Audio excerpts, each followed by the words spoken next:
Cabinet के हो रहे विस्तार की, जिसमें से 2 नाम तो लगभग तय हो गए हैं। बचे हुए नामों पर जल्द ही मुहर लग जाएगी और वो 2 नाम है गौरीशंकर बिसेन, दूसरा है विंध्य से आने वाले बीजेपी के बड़े कद्दावर नेता राजेंद्र शुक्ला। और इस वक्त जानकारी मिल रही है हमारी सहयोगी अमृतांशी जोशी के साथ इस वक्त एक्सक्लूसिव बातचीत करने के लिए राजेंद्र शुक्ला जुड़ गए हैं। अमृतांशी जी तो कर रहा है कि उन्हें अग्रिम बधाई दे दें क्योंकि नाम तो तय हो गया, लेकिन जब तक शपथ नहीं ले लेते राजेंद्र शुक्ला तब थोड़ी जल्दबाजी होगी, तब तक उन्हें बधाई देना। 10 साल पहले भी वो मंत्री बन चुके हैं, शपथ ले चुके हैं, अनुभवी हैं, विंध्य का बड़ा चेहरा है। कैसा महसूस कर रहे हैं, जरा बातचीत करिए उनसे। बिल्कुल, देखिए विंध्य के कद्दावर नेता राजेंद्र शुक्ला जी मेरे साथ यहाँ पर मौजूद हैं। पूर्व मंत्री रह चुके हैं, संभावित मंत्री कहूँ तो शायद गलत नहीं होगा। राजेंद्र जी से ही बातचीत करेंगे। सर, चर्चाओं का दौर सभी जगह जारी है, हवाओं में बातें हैं कि आप मंत्री बनने वाले हैं। फिलहाल कोई जानकारी लगी है इसकी? आपने बहुत अच्छी बात कही कि हवाओं में ये बातें हैं। हाँ। अभी ये धरातल में नहीं है, तो इसलिए इसकी जानकारी होने का कोई सवाल ही नहीं उठता है। जब कोई चीज़ तय होगी, पार्टी के जिम्मेदार लोग जब कोई सूचना देंगे तभी संतोषजनक जवाब आपको मिल पाएगा। राज्यपाल से सीएम की मुलाकात हुई, आप कल देर शाम भोपाल पहुंचे, तो सबको यही लग रहा है कि अब जो है राजेंद्र जी मंत्री बनने वाले हैं, शपथ ग्रहण है, इसलिए भोपाल आ गए हैं। देखिए, मैं घोषणा पत्र समिति का मेंबर भी हूँ। चुनाव बिल्कुल नज़दीक है, घोषणा पत्र जारी होना है। कोर ग्रुप का भी मेंबर हूँ, भारतीय जनता पार्टी के प्रदेश कोर ग्रुप का।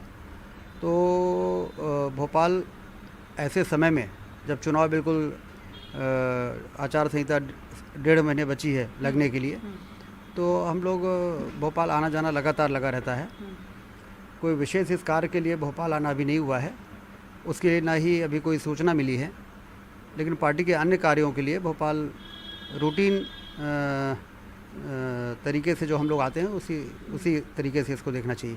राजेंद्र जी, आपने खुद ही जिक्र किया कि सिर्फ 1.5 महीने बचे हैं आचार संहिता लगने में। अगर मंत्री बनाया जाता है तो सिर्फ 1.5 महीने कामकाज करने के लिए मिलेगा, तो किस तरीके से जो है अगर जिम्मेदारी मिलती है तो उसको निभाएंगे? देखिए, ये तो पार्टी के जो प्रमुख लोग हैं वो सोच विचार करके कब क्या जिम्मेदारी किसको देनी है ये तय करते हैं। तो उन्होंने सोचा होगा कि क्या करना है और किस वजह से कोई भी निर्णय लेने की आवश्यकता है। तो इसमें हम लोग तो एज ए एमएलए भी क्षेत्र के विकास के लिए, लोगों की मदद के लिए, पार्टी के बेहतरी के लिए हमेशा लगातार काम करते हैं। कोई अचानक कोई नया काम शुरू हो जाएगा ऐसी स्थिति नहीं है। विंध्य का सबसे मजबूत चेहरा है, आप सभी जानते हैं, ब्राह्मण चेहरा है। विंध्य में मजबूती पिछली बार अच्छे से मिली थी, कांग्रेस को अच्छे से मात दिया था विंध्य में। आपके खुद की अगर हम रीवा की बात करें तो इस बार क्या तैयारियां हैं विंध्य को लेकर, और खासतौर पर अगर आप मंत्री बने तो और भी ज़्यादा वोट शेयर बढ़ेगा, ऐसा बताया जा रहा है? देखिए, मैं अपने को सौभाग्यशाली मानता हूँ कि सर्वहारा वर्ग का मुझे आशीर्वाद मिलता है और सर्वहारा वर्ग मुझे अपना मानता है। इसलिए किसी जाति वर्ग से जोड़ना ठीक नहीं है। जहाँ तक पार्टी का सवाल है विंध्य में, तो 2018 के परिणाम अपने आप ही इस बात को साबित करते हैं कि भारतीय जनता पार्टी की सरकारों ने, चाहे शिवराज सिंह चौहान जी की सरकार हो, चाहे नरेंद्र मोदी जी की सरकार हो, जो काम किया है उसका प्रतिसाद जितना बेहतर तरीके से विंध्य क्षेत्र ने दिया है वो विंध्य क्षेत्र की जनता की सूझबूझ को दर्शाता है। विंध्य में विकास के जो पंख लगे हैं, लोगों को समझ में आ रहा है कि वास्तव में सरकार इतना कुछ कर सकती है, तो पहले की सरकारों ने इसका मतलब नहीं किया। उनके अंदर इच्छा शक्ति नहीं थी और जिसके कारण विंध्य क्षेत्र में पिछड़ेपन का कलंक लगा रहा।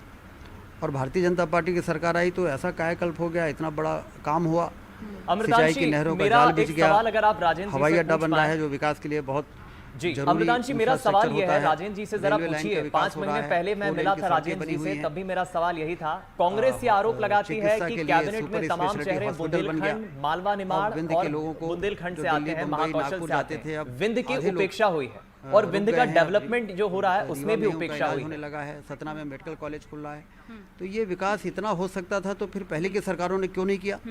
लेकिन सर, कांग्रेस की अगर हम बात करें, आप कांग्रेस की बात कर रहे हैं, कांग्रेस हमेशा ऐसा आरोप लगाती है कि विंध्य को हमेशा उपेक्षित रखा गया, विंध्य को जो है सुविधाएं नहीं मिल पाई हैं बीजेपी के कारण, लगातार जो है वहाँ पर टालमटोल बना रहता है, वो उपेक्षित किया जाता है विंध्य। और आपके ही अगर हम बात करें नारायण त्रिपाठी, वो विंध्य प्रदेश की अलग से भी मांग करते हैं।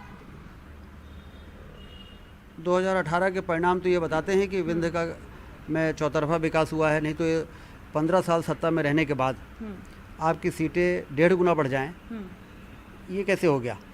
15 साल सत्ता में रहने के बाद और उसके बाद आपकी सीटें बढ़ रही है किसी क्षेत्र में, तो क्या कांग्रेस के लोगों से प्रमाण पत्र लेने की जरूरत है क्या कि रीवा में विकास हुआ है कि नहीं हुआ है? कांग्रेस के समय उपेक्षित था विंध्य। कांग्रेस के समय पिछड़ेपन का कलंक लगा था, जो समाप्त हो गया। कल आदरणीय कैलाश विजयवर्गीय जी रीवा आए थे, तो कह रहे थे कि रीवा में यदि ऐसे ही काम चलता रहेगा तो कहीं ऐसा ना हो कि इंदौर को पीछे करके और रीवा इंदौर से आगे हो जाए।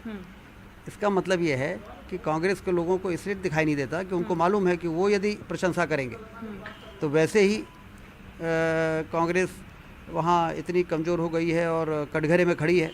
वास्तव में कटघरे में खड़ी है, क्योंकि यदि भारतीय जनता पार्टी की सरकारों ने काम ना किया होता तो फिर लोगों को लगता है कि ये काम करना संभव ही नहीं है। मंत्रिमंडल विस्तार अगर होता है तो कांग्रेस ऐसा भी आरोप लगा रही है कि आखिरी 1.5 समय में ये जो विस्तार हो रहा है ये घोटालों के लिए करवाया जा रहा है, ये कोई सौदेबाजी है, कुछ दाल में काला है, ऐसा आरोप लगा रही है कांग्रेस। कांग्रेस तो आरोप लगाने के लिए आरोप लगा रही है, क्योंकि अब उनको ये लग रहा है कि लगता है कि 20 साल विपक्ष में रहने के बाद अगले 5 साल भी विपक्ष में रहना पड़ेगा, और इसलिए अब वो उनको कुछ दिखाई नहीं दे रहा है। मानसिक संतुलन जो है उसको कायम रखना उनके लिए चुनौती है, क्योंकि सत्ता तो वो चाहते हैं, लेकिन सत्ता मिलने के बाद क्या करते हैं ये प्रदेश की जनता देख चुकी है। तो जनता क्यों कांग्रेस को सत्ता में बैठाने के लिए अपने भविष्य को दांव पे लगाएगी? इसलिए उनके आरोपों को गंभीरता से नहीं लेना चाहिए। सर, एक सवाल आप यहाँ पर मौजूद हैं तो और लेना चाहूँगी, मेरे जहन में है। नारायण त्रिपाठी का जो मैंने इससे पहले जिक्र किया वो अलग विंध्य प्रदेश की मांग करते हैं। आप गिरीश गौतम जी विधानसभा अध्यक्ष, उन्होंने भी कहा है, उन्होंने कई चीज़ें कही हैं विंध्य प्रदेश को लेकर। तो आपको क्या लगता है कि विंध्य प्रदेश अलग से होना चाहिए कि अभी जो है प्रदेश में जो शामिल है वो बिल्कुल सही है, सही विकास हो रहा है? क्योंकि वो बार बार मांग करते हैं। देखिए, अभी जो भी बात कर रहे हैं उनका मुद्दा जो है वो है विंध्य का विकास, और विंध्य का विकास अभूतपूर्व हो रहा है। जैसा मैंने आपको बताया कि हवाई अड्डा ही बन रहा है, जो अनकनेक्टेड एरिया था वहाँ पर वो सारे काम हो रहे हैं। तो अपने अपने तरीके से लोग विंध्य क्षेत्र के विकास की बातें कर रहे हैं, लेकिन उद्देश्य सबका विंध्य क्षेत्र का विकास है। तो इसलिए मुझे लगता है कि भारतीय जनता पार्टी की सरकार मोदी जी के सहयोग से शिवराज सिंह जी जितना पूरे मध्य प्रदेश के अन्य क्षेत्रों का विकास कर रहे हैं, मैं ये मानता हूँ उससे ज़्यादा विंध्य क्षेत्र का वो विकास कर रहे हैं। अच्छा, और अगर आप मंत्री बनते हैं तो और मजबूती मिलेगी विंध्य को? क्योंकि एक बार आप रह चुके हैं मंत्री और आप काफ़ी चर्चित चेहरा हैं। इसका जवाब हम देंगे तो अच्छा नहीं रहेगा। हाँ। ये तो जो समीक्षक है, विश्लेषक हैं, ये इसका जवाब वो दे पाएंगे।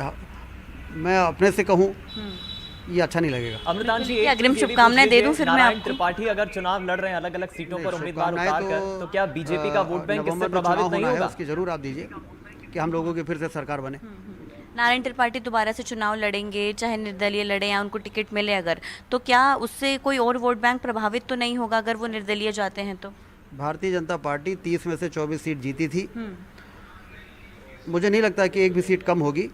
यही परफॉर्मेंस रहेगा, क्योंकि पिछले 3 सालों में जब दोबारा हमारी सरकार आई तो विकास के कामों को आगे बढ़ाने में कहीं कोई धीमापन नहीं आया। इसलिए एक बार विकास का स्वाद लोगों ने देख लिया है, तो वो क्यों चलती हुई विकास की पटरी पर भागती हुई गाड़ी को पटरी से उतारने के लिए कोई भी ऐसा काम विंध्य क्षेत्र की जनता तो नहीं कर सकती, मुझे पूरा भरोसा है। बिल्कुल, देखिए विंध्य के सबसे कद्दावर नेता हमारे साथ यहाँ पर एक चीज अमृतान जी ये भी पूछ लीजिए, विकास की बात आपने कही, तो जिस तरह से इंदौर और भोपाल जैसे महानगर विकास की दौड़ पर तेजी से बढ़ रहे हैं, क्या राजेंद्र जी भी मानते हैं कि रीवा को भी उस गति की, उस माइलेज की जरूरत है? बिल्कुल, देखिए जिस तरीके से राजेंद्र जी ने लगा कि को जो है वो लगातार विकास की ओर बढ़ाया जा रहा है, और आपने ही अभी जिक्र किया कि कैलाश जी ने कहा था आपसे कि कहीं इंदौर से भी आगे ना निकल जाए। भरी सभा में कहा। हाँ। भरी सभा में। हाँ। अभी सिमरिया क्षेत्र में विधायक केपी त्रिपाठी जी के यहाँ विधानसभा सम्मेलन था, जो पूरे मध्य प्रदेश के हर विधानसभाओं में हो रहा है। तो वहाँ पे उन्होंने इस बात को कहा और बड़ी खुशी जाहिर की कि जिस तेज़ी के साथ बदलाव हुआ है, क्योंकि विद्यार्थी परिषद के समय से वो हमारे जितने भी शिवराज जी हैं, कैलाश जी हैं, नरेंद्र सिंह जी हैं, ये बहुत पहले से पूरे मध्य प्रदेश का दौरा कर रहे हैं विद्यार्थी परिषद के समय से।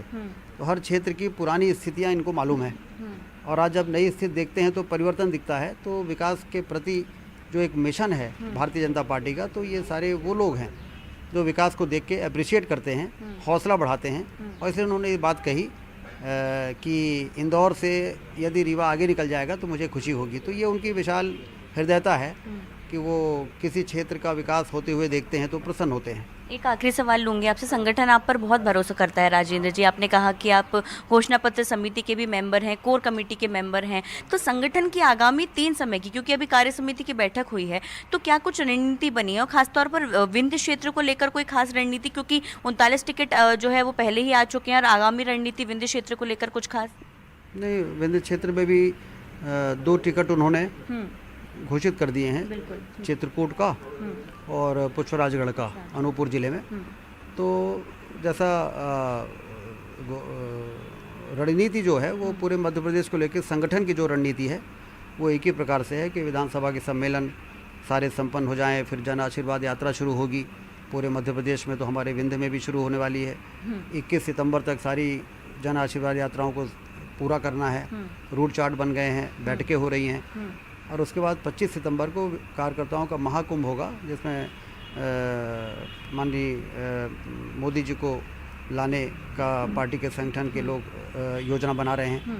तो कुल मिला के बड़े योजनाबद्ध तरीके से हमारे चुनाव के कार्यक्रम चलते हैं पार्टी के और वो चल रहे हैं। बिल्कुल, देखिए यहाँ पर राजेंद्र शुक्ला जी ने हमें बताया है कि किस तरीके से जन आशीर्वाद यात्रा को लेकर लगातार तैयारियां हो रही हैं और इसी को लेकर जो है खास तौर पर पूरी तैयारियों के साथ बीजेपी अब मैदान में उतरने वाली है। और कहीं ना कहीं यहाँ पर दावा भी कर रहे हैं राजेंद्र शुक्ला कि विंध्य में पिछली बार जो 24 सीटें मिली थी, इस बार आंकड़ा और भी ज़्यादा बढ़ेगा। जी चलिए, बहुत